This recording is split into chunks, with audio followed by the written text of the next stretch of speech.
Quiero invitarle ahí a que pueda abrir su Biblia conmigo en el libro de Nehemías, precisamente, pero vamos a volver al inicio, así que vamos a ir al capítulo 1, versículo 8 y 9. Nehemías capítulo 1, versículo 8 y 9. Busque ahí, si tiene su Biblia ahí en papel o quizás está en su celular, donde usted ahí se sienta más cómodo, pero que podamos leer juntos la palabra del Señor. ¿Tiene ahí la cita bíblica? Amén, dígame ahí. Eso es, para saber que estoy aquí acompañado. Dice así la palabra del Señor. Es Nehemías quien está orando al Señor. Acuérdate, dice ahora, de la palabra que diste a Moisés tu siervo, diciendo, si vosotros pecareis, yo os dispersaré por los pueblos. Pero si os volviereis a mí y guardareis mis mandamientos y los pusiereis por obra, aunque vuestra dispersión fuera hasta el extremo de los cielos, de allí os recogeré y os traeré al lugar que escogí para hacer habitar allí mi nombre. Amén. Palabra del Señor. Oramos al Señor. Señor, gracias porque hoy tengo la oportunidad de compartir de tu palabra. Háblanos, Señor, por medio de ella. Que sea Jesús para nosotros verdaderamente sustento, guía y dirección para nuestras vidas. Estamos como siempre, Señor, atentos al consejo de tu palabra. Úsame, Señor, ahora para ministrar tu verdad. Que pueda hacerlo, Señor, con autoridad, con denuedo. Que tu gracia, Espíritu Santo, esté sobre mi vida para ser de bendición, Dios, a todos quienes hoy están acá y quienes nos siguen ahí también por redes sociales. Que tu gracia, Espíritu Santo, esté sobre mi vida en esta hora. En tu nombre, Jesús. Amén, amén y amén. Puse por título a este mensaje, Dios de propósitos.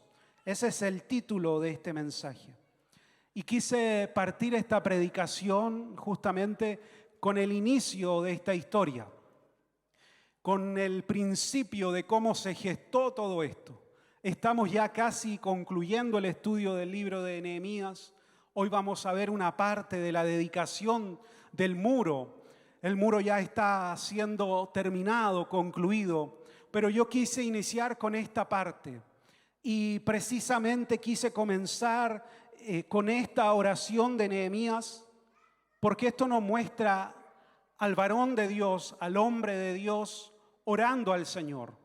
Pero no solo orando a Dios, sino reclamando, si lo pudiésemos decir así, las promesas que Dios había hecho al pueblo. Dios había prometido al pueblo una verdad espiritual, que en la medida que ellos se arrepintieran y se acercaran al Señor, Él los iba a hacer volver de la dispersión, del cautiverio.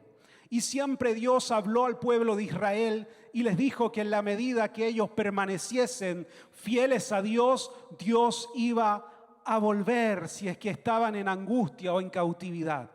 Y precisamente Nehemías comienza a orar al Señor y comienza a recordarle a Dios cuáles eran sus promesas. Y esta promesa se la había hecho Dios a Moisés, que llegaría el tiempo en que quizás el pueblo sufriría aflicción porque se había alejado de Dios. Por lo tanto, Nehemías empieza a orar y le dice al Señor: tú prometiste que si nosotros nos arrepentíamos y buscábamos tu rostro, tú nos ibas a bendecir y nos ibas a hacer volver de la cautividad. Muchas veces cuando escuchamos acerca de la guerra espiritual,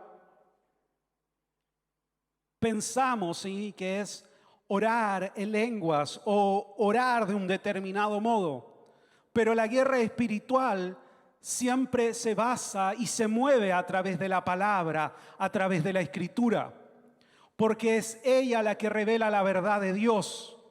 Cuando Jesús es llevado al desierto y es tentado por el diablo, usa la palabra del Señor para reprender al diablo. Por lo tanto, la palabra del Señor es la que contiene la verdad de Dios. Y cuando nosotros estamos atravesando algún conflicto, alguna situación difícil, oramos la Escritura, es decir, le recordamos a Dios cuáles son las promesas que Él destinó para nuestras vidas. ¿Está conmigo? Que está muy serio, muy callado. ¿Por qué? Porque la palabra de Dios es la que nos da la autoridad. A través de ella comprendemos que somos hechos hijos de Dios, comprendemos que tenemos herencia en Dios, comprendemos que Dios nos ha prometido tener vida eterna, comprendemos que el Señor nos ha prometido que ahora podemos tener un libre acceso a su presencia, comprendemos a través de la palabra que ahora podemos orar al Señor y Él va a oír nuestra oración. Amén. Por eso, cuando hablamos de esta guerra espiritual que muchas veces se produce en nuestros pensamientos, estamos hablando de la palabra del Señor. Es ella la que me sostiene en los momentos de dificultad. Por eso Nehemías ora al Señor. Y no es una oración solo de buenas intenciones, es una oración recordando al Señor lo que Él había prometido. ¿Se podrá olvidar acaso el Señor? ¿Qué me dice usted? No. Pero Nehemías usa la Escritura y le dice, tú lo prometiste. No fue una promesa de Nehemías, no fue una promesa de algún sacerdote, fue el Señor quien había prometido que si se volvían a Dios, Él los iba a restaurar. Amén. Y esa promesa aplica también para nosotros. Si nos volvemos al Señor de todo nuestro corazón, Él nos va a restaurar. Si nos arrepentimos porque nos hemos alejado del Señor, Él va a volver a tener comunión con nosotros. Si alguno hubiere pecado, abogado tenemos para con el Padre, a Jesucristo, dice la palabra. Acercaos confiadamente al trono de la gracia para hallar oportuno socorro. Son promesas del Señor. Si nos hemos alejado, Cristo está dispuesto, si nos arrepentimos, a restaurarnos. Por eso oramos la Escritura. Muchas veces podemos pensar y llegamos a pensar que ya no hay perdón para nosotros porque hemos quizás caído muchas veces en una conducta equivocada y nos sentimos fuera, apartados del Señor. Y ahí vienen los pensamientos. ¿Cómo voy a volver a orar al Señor y volver a arrepentirme nuevamente por esta misma situación? Y nos comenzamos a alejar del Señor, a distanciarnos de Dios. Pero la Escritura enseña que si nos arrepentimos, el Señor es fiel y justo y nos va a perdonar. Por eso yo repito la palabra, oro contra aquel pensamiento, para entender que hallaré gracia en el Señor. Que Dios es un Dios dador de gracia, dador de amor, que prolonga su misericordia sobre nuestras vidas. Y a ese Dios es al que está orando Nehemías. Conocía a Dios. ¿Cómo lo conocía? A través de la palabra, a través de la ley, a través de los profetas. Conocía el corazón de Dios. Por eso empieza y comienza a orar de este modo. Porque sabía que Dios era grande en misericordia. Que Dios no era un Dios sádico que se deleitaba en el sufrimiento de su pueblo. A veces tenemos esta imagen distorsionada del Señor. Como que Dios fuera un Dios que desde el cielo nos ve y nos castiga si algo hacemos mal. Como que nos pegara igual como los monitos animados, con un garrote así desde el cielo. Cuando nos equivocamos. Esa es una imagen equivocada del Señor. Si algo nos revela la Escritura es que Dios es un Dios de amor. Y Dios es grande en misericordia y amplio en perdonar. Por eso Jonás, cuando fue enviado a Nínive, no quería ir, porque él tenía un juicio humano sobre aquella ciudad.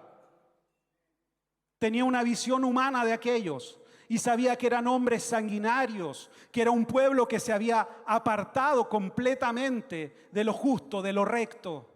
Y sabía que si le iba a predicar a aquella nación, Dios lo iba a usar y ellos se iban a arrepentir y el Señor los iba a perdonar.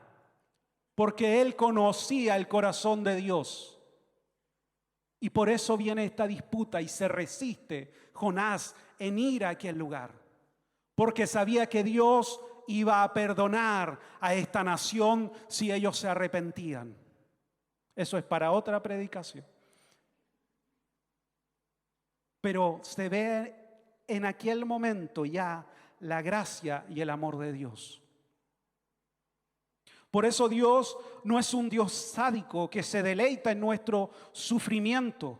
Al contrario, Dios quiere que tengamos vida y vida en abundancia. Cristo vino para que tuviéramos vida y vida en abundancia. Tener plenitud en Dios. Ese es el propósito de la venida de Cristo. Y eso era lo que él decía. Alegraos, porque el reino de los cielos se ha acercado. Porque hay buenas noticias. Porque Dios está en medio de los hombres. Regocíjense, porque ha venido la respuesta del cielo, y ese es Cristo. Por lo tanto, el propósito del Señor siempre para nuestras vidas es que tengamos vida y vida en abundancia. Amén. ¿Está conmigo? Ese es el propósito del Señor. Es que podamos tener una vida plena con Dios. Quizás nuestro concepto de plenitud se escapa un poco de lo escritural. Lo vamos a ver un poquito más adelante. Pero el Señor vino para que tuviéramos vida y vida en abundancia. Por lo tanto, Dios tenía un plan y un propósito con Israel. El sufrimiento y la cautividad que estaban viviendo y que habían vivido no era en vano. Tenía un propósito. Y el propósito era que su corazón se volviera completamente al Señor. Yo no quiero hacer una apología al dolor, sino más bien quiero que podamos mirar cuán grande es el amor de Dios. Y Dios al que ama, corrige. Amén. Dios al que ama, corrige, y al que ama, disciplina. Porque a todo aquel que acepta como hijo, también entonces viene con aquello de pronto la disciplina y la corrección de Dios. Cuando usted ama a su hijo, lo corrige. Amén. Porque quiere lo mejor para él. Quiere lo mejor para su hijo. Por lo tanto, lo corrige para que no se desvíe del camino recto. Cuando hay falta de corrección, hay consecuencias en la vida de las personas. Si hay algo que no puede pasar, es que pensemos que la corrección del Señor de pronto es un castigo de Dios. No, la corrección demuestra amor e interés de parte del Señor hacia nuestras vidas. Yo lo aprendí en un ejemplo. Siempre me ha gustado el deporte, me voy a ir al deporte, siempre me ha gustado el deporte. Y una de las cosas que hice algún tiempo, practiqué un deporte, y dentro de eso era un deporte grupal. Y teníamos un profesor, y él iba corrigiendo a distintos alumnos distintas cosas, posturas, posiciones, formas de tomar un objeto. Y de pronto yo noté que dejó de corregir a alguien. Y dejó de corregir a otro. Y solo empezó a corregir a 3 o a 4. Y éramos unos 10 o 12 que íbamos continuamente en ese espacio de tiempo. Y de pronto alguien le pregunta, profe, le dice, ¿por qué usted ya no los corrige a ellos? Porque no hacen caso, no escuchan, dijo.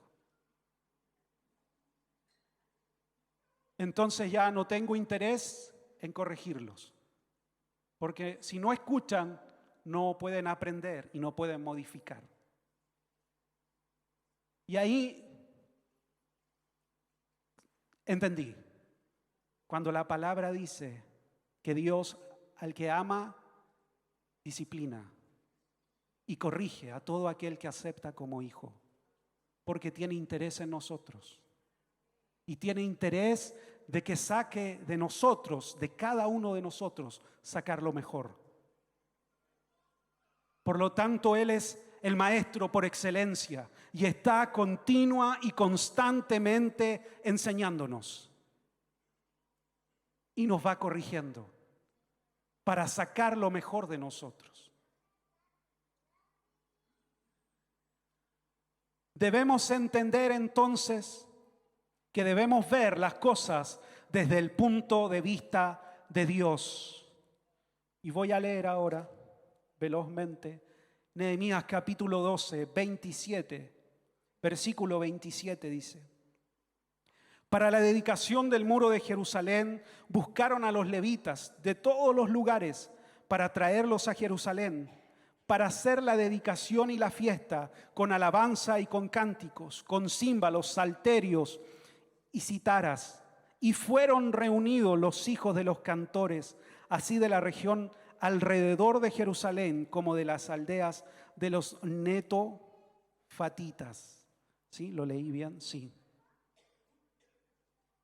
Debemos entender las cosas desde el punto de vista de Dios, aunque para nosotros sea difícil, aunque nuestra mirada de pronto sea limitada, aunque de pronto somos frágiles frente a las adversidades de la vida. Quiero que imagine esta idea: está reconstruidos los muros, ¿sí? Reconstruimos los muros, terminamos por fin, reconstruimos los muros.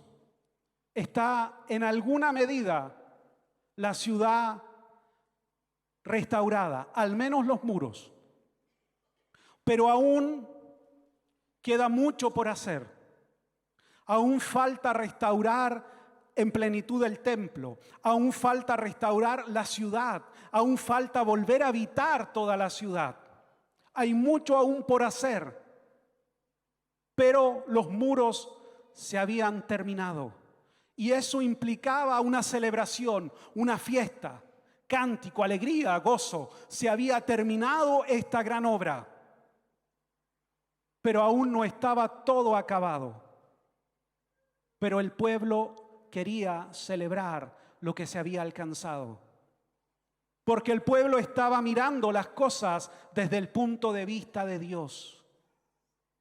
Los muros estaban reconstruidos, aún faltaba mucho, aún faltaba mucho más que desarrollar en la ciudad, pero entendían que al haber puesto a Dios como su prioridad, al haber restaurado los muros, estaban ahora bajo el favor de Dios.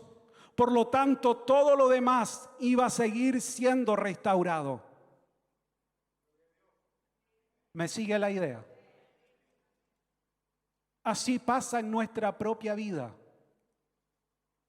Hay áreas quizás de nuestra vida que aún falta que el Señor restaure en plenitud.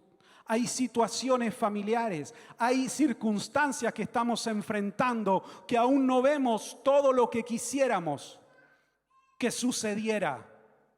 Pero entendemos que si hemos decidido buscar al Señor, poner a Dios en primer lugar en nuestras vidas, hemos decidido restaurar nuestra relación con el Señor poco a poco va a ir restaurando todo.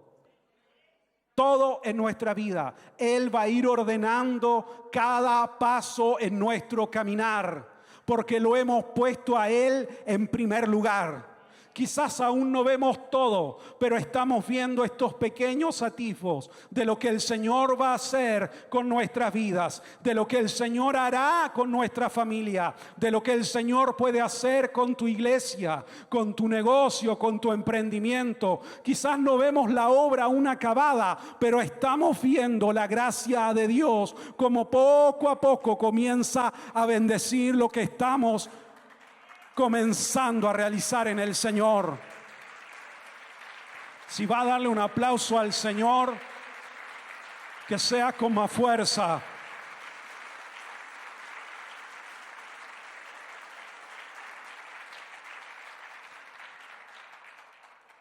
Por lo tanto, el pueblo estaba mirando como Dios veía.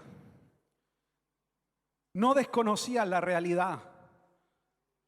Veían la realidad de la ciudad, pero también veían que Dios había restaurado los muros y ellos habían sido parte de ese trabajo. Y que si Dios restauró los muros, era cosa de tiempo que Dios restaurara la ciudad. Hay una frase que me gusta, se la roba un pastor y la escucho, es como mi arenga, ¿sí? Si lo pudiéramos decir así. Escucho una parte de una predicación y es como mi arenga, así como los deportistas ponen a Rocky. No sé si usted ha visto a veces la entrevista y dice que escucha la canción de Rocky antes de salir. Yo escucho esa parte de esta predicación y él dice una verdad y dice que es solo cuestión de tiempo. Dice, si uno permanece fiel, ama al Señor, busca al Señor, piensa en las personas, ora a favor de las personas, es solo cuestión de tiempo que el Señor bendiga lo que tú estás proyectando. Es solo cuestión de tiempo y vas a alcanzar, dice, y vas a dar en el blanco de lo que Dios quiere hacer con tu vida. Y yo la pongo y la escucho y la escucho, porque no desconozco la realidad que de pronto estamos viviendo y uno lo puede ver, pero no puedo dejar que mi mirada natural me aparte, me desenfoque de lo que Dios me está mostrando, me está haciendo ver más allá de lo inmediato. Y ahí choca la fe con lo que estamos enfrentando. Dios me habló y me mostró, me dijo tal cosa, pero choca con la realidad que estoy viendo. Y ahí donde yo oro al Señor, dame fe, dame fuerza, enséñame a mirar como tú estás viendo la situación.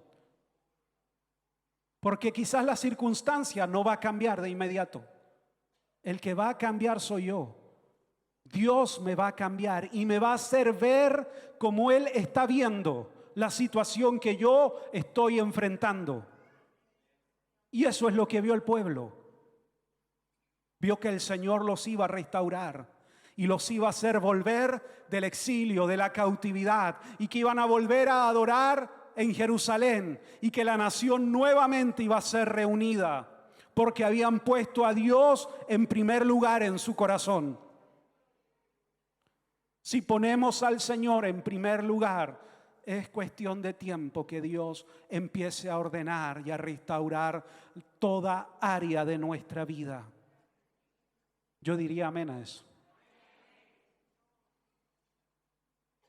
Entonces el problema se produce cuando miramos nuestra debilidad y no vemos que nuestras fuerzas vienen del Señor. Es Él el que nos da la fuerza, es Él el que nos da la mirada correcta de lo que estamos enfrentando.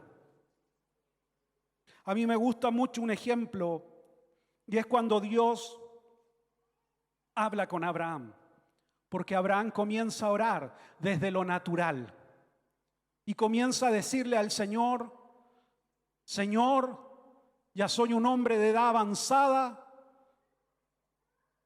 ¿y quién me va a heredar? ¿Será un hijo nacido en la esclavitud quien va a heredar todo?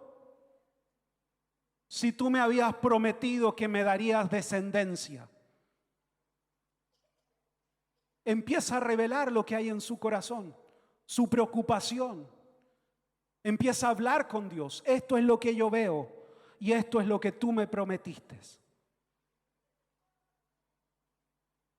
Y me gusta mucho el texto porque dice que el Señor lo llevó fuera, lo sacó de donde estaba, lo sacó de esa estrechez mental de lo que estaba viendo, lo saca fuera y lo hace salir a caminar y a mirar las estrellas, a ver la amplitud de lo que Dios tiene para él, a ver cómo iba a ser su descendencia, a mirar en fe lo que Dios iba a hacer con su vida. De pronto necesitamos que el Señor nos saque de donde estamos encarcelados, aprisionados mentalmente. Estamos viendo demasiado estrecho y no estamos viendo al Dios todopoderoso al cual servimos. Está acá. Y necesitamos de pronto que el Señor nos saque a caminar y nos haga ver las estrellas y nos empiece a hablar y a decir: así será tu descendencia. Esto voy a hacer contigo. Esto voy a hacer a favor de tu vida. No te vas a quedar en el lugar donde hoy estás, en estrecho, en angustia, en dificultad. Tengo algo mayor para ti. Tengo un plan que tú aún no ves del todo. Y nos saca a caminar. Y nos hace tomar aire y respirar y ver la grandeza del Dios al cual servimos. Porque cuando estamos demasiado en un lugar, nuestra mente empieza a achicarse y a pensar que eso es todo lo que Dios tiene para mí. Y Dios es amplio, mi Dios es grande, todopoderoso. Yo no tengo un Dios pequeñito, yo tengo el Dios que creó los cielos y la tierra. Y la tierra es el estrado de sus pies. Yo tengo un Dios que no cabe en un templo construido por mano de hombres. Mi Dios es grande y todopoderoso. Nuestro Dios es grande y todopoderoso a favor de nuestras vidas. No seamos estrechos.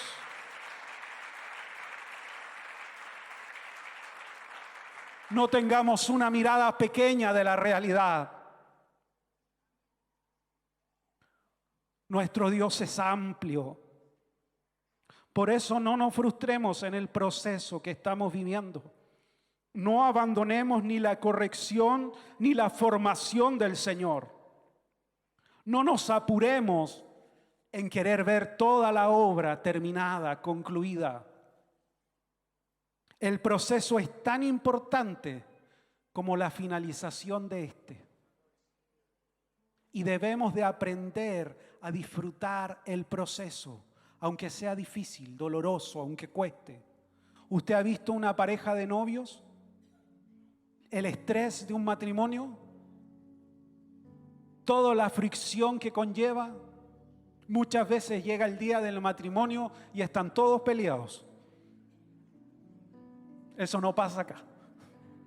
Están todos peleados, los novios, la familia de los novios, con la familia de la novia, los tíos. Uno no vino porque se enojó. Y llega el momento, el día, y es tan rápido y se acabó. Se casaron, se terminó. Y todo el proceso fue un sufrimiento y no fue un disfrutar lo que iban a vivir, sino que sufrieron para llegar a ese día. Y así nos pasa, nos frustramos, nos cansamos en el proceso. Y cuando llegamos a lo que Dios quiere, ya no tiene el mismo sabor porque no hemos aprendido que en el proceso el Señor nos va formando, nos va transformando, nos va guiando. Es importante entender eso. Los procesos que Dios tiene para nuestras vidas.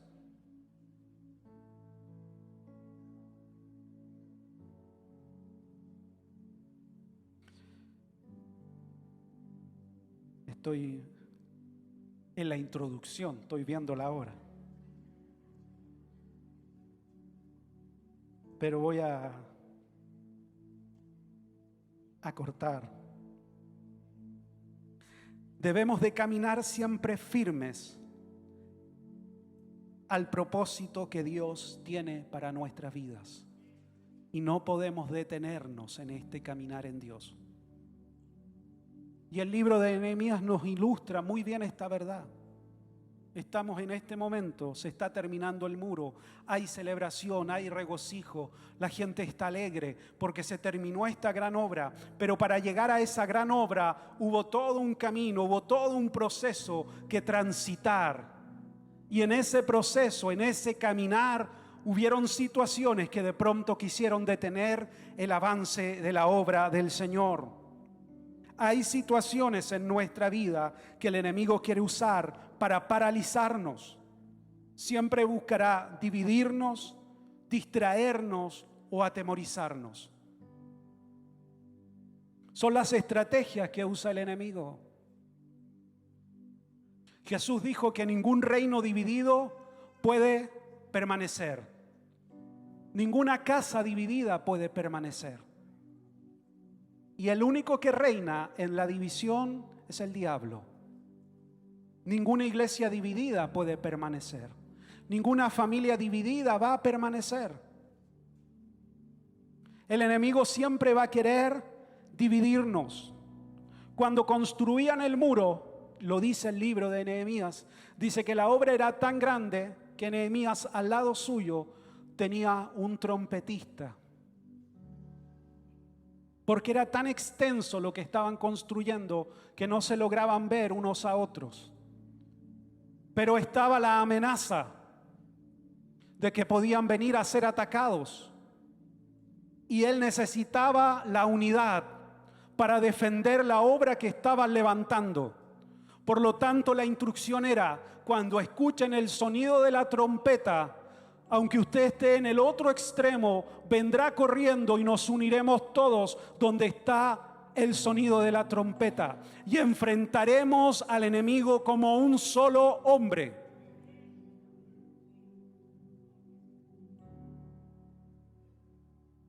Y eso es lo que debemos de hacer como iglesia del Señor, como familia en Dios. Estar unidos, enfrentar toda adversidad como un solo hombre delante del Señor. Porque el enemigo nos busca siempre separar, sacarnos del cuerpo de Cristo, sacarnos de la comunión que tenemos acá en la iglesia. Y empiezan los pensamientos. A nadie le interesa que vayas a la iglesia. No le importa. Nadie se da cuenta si vas o no vas. El pastor no está interesado en ti. Empiezan pensamientos a atacar nuestro compromiso con la iglesia, porque el enemigo sabe que si somos sacados de la comunión, quedamos expuestos. Y cualquier situación nos va a hacer caer, porque no va a haber nadie que nos pueda levantar, sostener. La Biblia enseña que debemos llevar entre todos las cargas unos con otros. Ay del solo que si se cae, ¿quién lo levanta? Por eso siempre el enemigo va a querer dividirnos, para que no avancemos a lo que el Señor tiene preparado para nuestras vidas. Usted debe de permanecer en la iglesia, debe de permanecer en la comunión. Porque si está solo, se vuelve vulnerable. ¿A quién le puedo decir, estoy pasando esto, ayúdame a orar? O estoy viviendo una situación tan difícil que no soy capaz de orar al Señor. Ora por mí. si estoy solo? ¿Quién me va a acompañar en aquello? En la división solo reina el diablo. Por eso Pablo dijo que seamos solícitos en guardar la unidad. Eso significa diligentes, eso significa ser intencionados, tener una actitud de guardar la unidad del cuerpo. ¿Cuándo no guardamos la unidad? Cuando comenzamos a murmurar de nuestros hermanos. Cuando comenzamos a sembrar con nuestras palabras divisiones. Solícitos, dijo Pablo, en guardar la unidad del cuerpo. Activos, preparados, presentando defensa. Si alguien viene a atacar el cuerpo de Cristo, la iglesia, no te voy a escuchar. Como siempre enseña mi mamá en las mujeres, no quiero escucharte, dice ella, porque yo no soy basurero de nadie y no quiero escuchar lo que tú tienes para decir, porque solo me va a dañar. ¿Está conmigo? Solícitos, dice Pablo, en guardar la unidad. Jesús, cuando envió a los 70, los envió de 2 en 2. No los envió solos. Debían ir acompañados uno con otro para llevar el mensaje. Son principios de la Escritura. Solos no podemos hacer la obra del Señor. Nos necesitamos mutuamente. Por lo tanto, el diablo siempre va a querer dividirnos para detenernos en nuestro caminar cristiano. Otra estrategia es distraernos, desenfocarnos de lo que el Señor quiere que podamos estar realizando. Y así también lo relata el libro de Nehemías con Tobías y Sanbalat.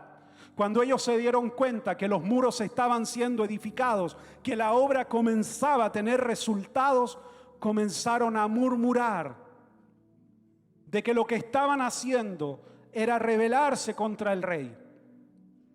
Y comenzaron a esparcir este rumor. Y le dijeron a Nehemías: ven, sal de la ciudad y ven a hablar con nosotros. Y Nehemías respondió que él no iba a ir porque tenía una labor que hacer, que era edificar los muros. El enemigo nos quiere siempre distraer de lo que el Señor nos ha mandado hacer. Y habrá gente que vendrá a hablarnos y a decirnos: tengo tal situación, necesito que tú puedas estar, venir, deja lo que estás haciendo en el Señor, yo te necesito acá. Desenfocarnos de la labor que Dios nos ha enviado a realizar. Si Dios le ha dado una tarea dentro del cuerpo de Cristo, dentro de la iglesia, y el Señor no le ha dicho que la deje, que cese en ese servicio, no se mueva. ¿Cuánta gente no se mueve porque vino alguien y le dijo: tengo una necesidad y sé que tú eres músico, y se va? Sé que tú eres maestro en la palabra, y deja todo y se va, sin consultar, sin orar al Señor, y los sacan del propósito que Dios estaba desarrollando con ellos en medio de la iglesia. El enemigo nos quiere dividir, nos quiere distraer y nos quiere atemorizar. Cuando el temor golpea nuestra puerta, cuando las amenazas vienen para que nos detengamos, para no avanzar en lo que el Señor quiere que podamos realizar en su obra.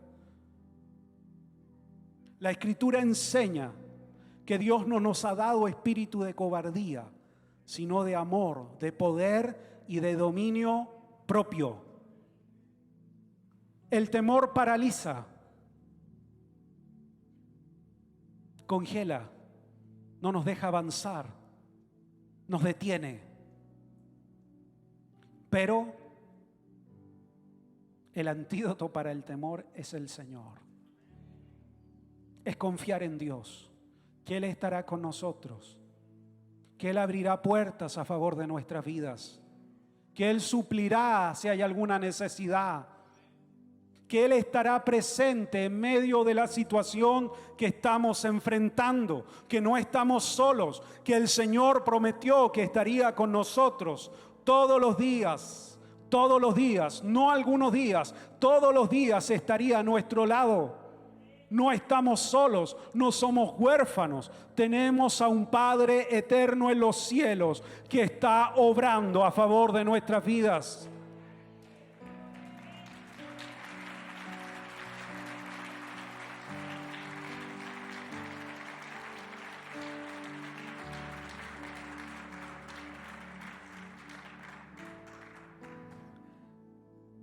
En el libro de los Hechos, el enemigo trató de atemorizar a los apóstoles.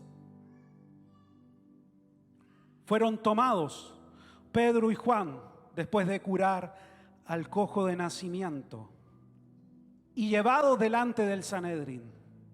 El mismo Sanedrín que había crucificado y juzgado a Cristo. El mismo Sanedrín del cual Pedro había huido y negado al Señor. Ahora él estaba en medio de ellos, junto a Juan, y lo que querían era atemorizarlos, que el miedo frenara la expansión de la iglesia. Y Pedro fue muy claro: no podemos callarnos, les dijo él, aquello que hemos visto y oído. Seguiremos hablando en el nombre de Cristo, porque Él es el Hijo de Dios. Y no aceptaron aquel temor. No dejaron que el temor tomara prisionero su corazón, sino que con una valentía sobrenatural dada por parte del Espíritu Santo enfrentaron aquellas amenazas. Y aquel mismo hombre que había huido, que había negado al Señor, ahora enfrentaba a aquellos mismos que habían crucificado a Cristo. Y lleno del Espíritu Santo, se niega a no obedecer aquella orden.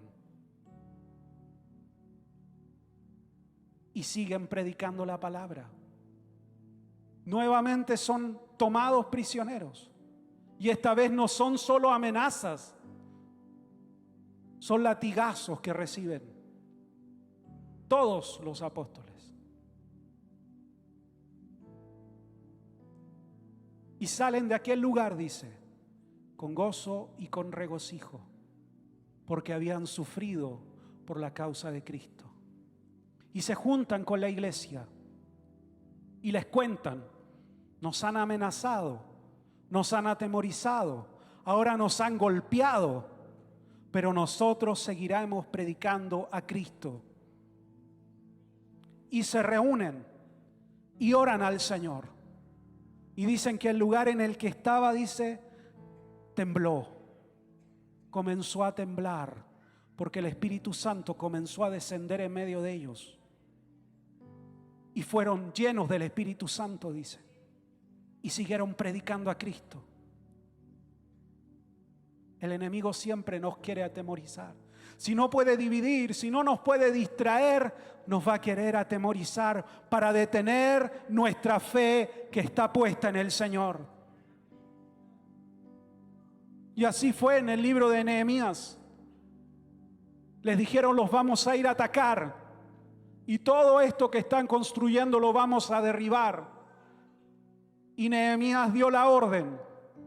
Con una mano, dice, tendrán un ladrillo y en el otro tendrán una espada. Si vienen a atacar, sacaremos la espada, pero no vamos a detener la construcción del muro. Y eso es el mensaje del Señor.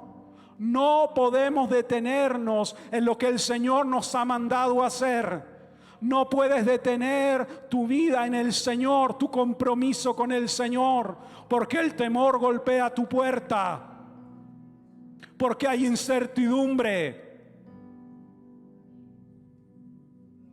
Estaré preparado para enfrentar El Señor me dará la valentía. El Señor me dará la fuerza que necesito. Él me capacitará para enfrentar toda adversidad, todo desafío. Él estará conmigo. Yo confiaré en el Señor, pero no me voy a detener. Avanzaré en mi vida espiritual este año. Seguiré creyendo al Señor. Mi compromiso con Dios no va a decaer.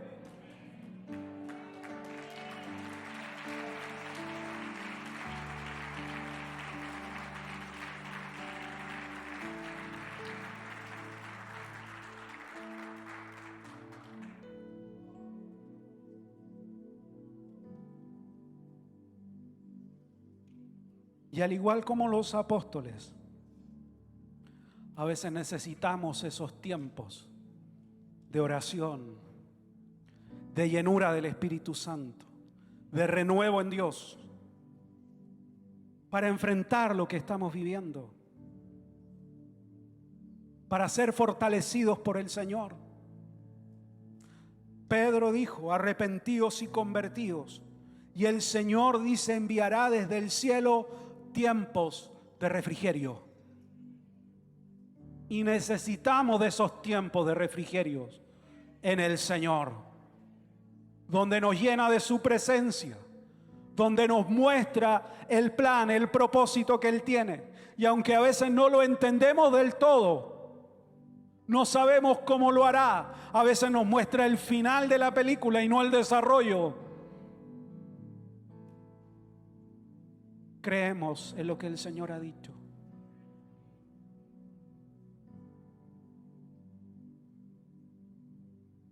No nos rindamos. Aún estamos a tiempo de alcanzar lo que Dios tiene. Aún podemos comenzar nuevamente en el Señor. Aún podemos desprendernos de aquello que nos detiene.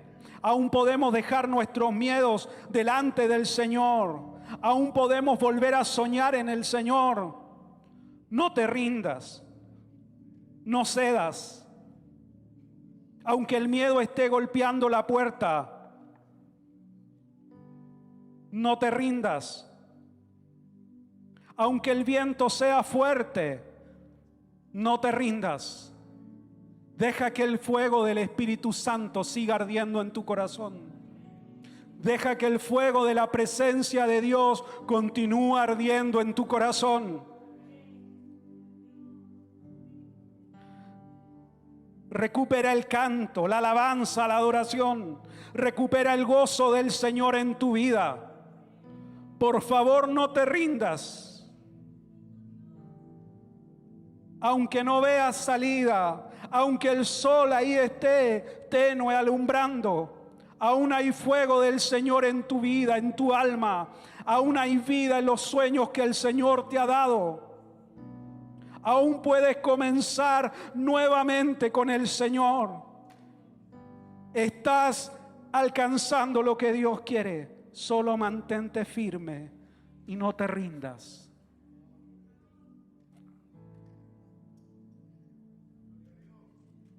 El Señor quiere restaurar nuestra vida siempre.